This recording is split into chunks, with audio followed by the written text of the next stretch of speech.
If there is love and compassion, you don't burn out, because there's also wisdom. Actually, what we can have compassion here, it has to be paired with wisdom. It's not idiot compassion where you how did you say? It's called compliance. Compliance is idiot compassion. Being able to say no, that is compassion. And it's only compassion when you know that the suffering can end. And when you're sure that the suffering has causes, you know the suffering can end, because when the causes end, the suffering ends. But as long as the causes are created, suffering will be there, so you don't need to freak out. That's why the Buddhas are so peaceful all the time, because they know suffering can end. We just have to wake up. That's all. That's why they're not, so like that. Oh, I didn't know. I thought that, mothers, fathers have natural compassion and you don't burn out. Lama Zopa, he never sleeps. He's always with other people. He never has a holiday. No burnout. He has amazing energy. He had a stroke, and he started teaching quite. People said, "No, please, Rinpoche, rest." No, he went teaching, and you can't stop him when he teaches. Yeah. But these are people who have bodhicitta. I'm not like this. I do burn out, but I'm not near burnout. Okay, I don't feel overworked, so it's okay. Okay, so we want to repay the kindness kind of thing, and we think about the advantage of putting others before us. Now, for the moment, so what can we do? Selfish as we are, unrealized as we are, full of negative emotions as we are, whenever something doesn't go the way I want it to go, they're coming up, what can I do? So we can do this kind of meditation that is called Tonglen, giving and taking. And we do exactly what usually we do not do. And now again, this is for people who are mentally stable and are happy. Once you have learned the technique, then you can apply it when you're sick. Or when you're not well, once you know the technique. Otherwise, it just increases the ego. So what you do, usually we want to get rid of the suffering, like we try to push it away, and we want to keep the happiness that we have, isn't it? That's our instinctive reaction to what is happening with us in the world. Now we do the opposite. Voluntarily we take the suffering of others. I take upon myself the suffering of that person there. Like Itzik also seems to have pain in his knees. That's why he just took them up. I also have pain in my legs and knees. Yeah? So I think, okay, may Itzik be free from that suffering of pain in the knees. I take it upon myself. And I visualize that I take away Itzik's pain in the form of black smoke. I breathe it in. I bring it down to my heart. Where now there's two ways of doing this. One way is your selfishness is sitting there, who says, your self-cherishing, who says, "No, I don't want it, I'm not paid already, are you crazy?" And you don't listen to it and say, just shut up for a moment, because I've been following your advice since beginningless times, and I'm still in samsara, so now I'm doing something different here. Instead of protecting you, I'm going to destroy you. And then you think that the black smoke goes here into this black rock that takes all the space, and it explodes. You know the story of Hutzli, or whatever he's called in Hebrew, it's called Rumpelstilz in German. And they say, oh, how wonderful, nobody knows my name. And then they found out his name, and he exploded. That's it. When you find out that this thing does not exist, when you see its nature and how devious it is, like the Hutzli, you go, you wait, you who always give me wrong advice. So then you've already made the step out of the eye when you start talking to it. It's a very good sign. When your intelligent eye starts to talk to that super eye here and say, you don't even exist, and I've been following your advice since the beginning of that. It explodes. And then from that space, which is your goodness, your love, compassion, very luminous, very spacious, you breathe out light that is all your happiness, all your well-being, all your methods to know how to work with the crazy mind, the depressed mind, angry mind, and you give it to Itzik. With Itzik it would be easy because I really like him. So this is how you do, first with a friend. You will do the meditation this evening. So that's one way, when you're strong and you know what you're destroying, okay? This one.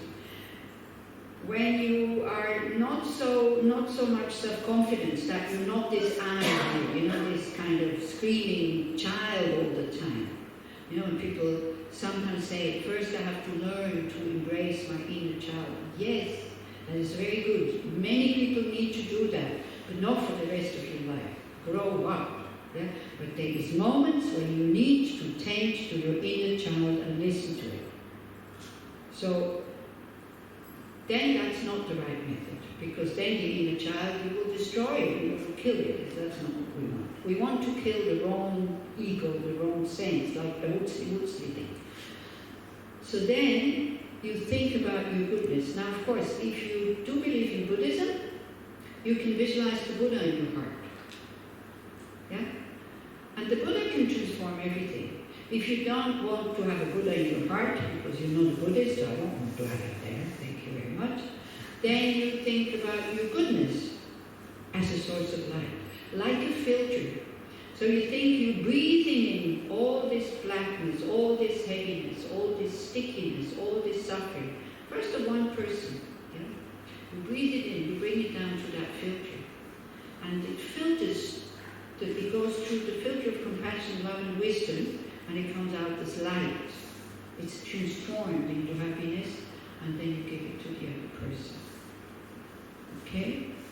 And believe it or not, the first person that you do this with is yourself. Your future self. So whatever you're afraid of in the future that could happen to you, you know, don't go into the past. Past is finished. Don't go the suffering of the past. That's finished. The suffering of the present, the suffering of tonight, the suffering of tomorrow, suffering of old age, that's very good, you know. You see yourself as an old person, maybe dement, Alzheimer's, abandoned, bitter, smelly, messy, like this, and then you feel the fear coming and the resistance of kind of self-fulfilling prophecy here. We might end up like this. And then you develop compassion for that person who hasn't planned to become like this, and then you breathe in the suffering of that old person, which is you in the future, and you bring it down here. Either it explodes the ego, or you filter it through your love and compassion, which is light. You breathe out light, and you give this old person everything you think you would want to have in your old age, or now, or tomorrow, or whatever. It can be material things that you're breathing out. So maybe the first time we allow ourselves to give ourselves whatever we want to have, without holding anything back. And we can do that for ourselves for a long, long time. You know, we breathe out support, and relief, and courage, and computers, and a good job, and a partner, whatever you want to have. Yeah? So this is called giving and taking. So why you do it, and then don't go, if you do it with another person, because then you do it with a friend, against everything, then you do it with a stranger, and only when you're really good at it, and you find that you can take this, it doesn't destroy you, it will make you heavy. It will make you frightened. It will make you resist, going like, are you crazy? What are you doing? Yeah? Then if you want to continue, you think, many other people feel like this. I know, I have 3 more minutes. Many other people feel like this. That resistance, that kind of fear of taking on the suffering. This is what we're most afraid of, isn't it? Pain, suffering. Not finding what we want, finding what we don't want. So I think so many people will feel resistance. Let that resistance, my resistance now, become the cause for them to be free from that resistance. Then you breathe in the resistance of other people who have resistance. And you breathe out again, courage, relief, all that. So the meditation is not to heal other people. If you want to heal other people, don't breathe in their suffering, just breathe out light. The meditation is for you to destroy yourself, cherish it. That's the point of that meditation. And also for you to increase your courage to bear suffering. That in the meditation, sometimes you have this again, total openness, where you fully aware, you say, okay, let it come. Because if the conditions are there for suffering to come, you have the karmic imprints, it will come anyway. And if you take it if you learn to take it voluntarily, as a purification, as a means to develop compassion, it doesn't become so heavy anymore. And you become a wonderful patient. A patient who is patient. A patient who allows others to help him or her and is not bitter. Yeah. A patient who doesn't feel bad about himself when others have to help him. A patient who can clearly and honestly say, look, please, I need this at the moment. This is why with dying people, sometimes it's easier for them to be in a hospice because they're afraid to tell their loved ones what they need because they think it's too heavy for them. And then it becomes very complicated. Yeah? It becomes very, very complicated. So when we have the courage to be vulnerable and to ask for things that we need, the situation is much easier for people to help us. Yeah? But then arrogance and all the things. Life is complicated, isn't it? Have you noticed this? If that's the only thing you understand from this course, life is complicated. But there's a way out of samsara, so let me go that way, because I'm sick and tired of this complicated life where there's not one good solution that goes for everything and lasts forever. I'm only patching up things all the time. We're only fixing when we stay in samsara. We never get rid of the problem. We fix it, and still no lasting happiness. Okay, so we will do the meditation this evening with Yael. Now we need what? Galit? Because now we have 20 minutes, so that's okay. Yes? So I need. You can talk in Hebrew.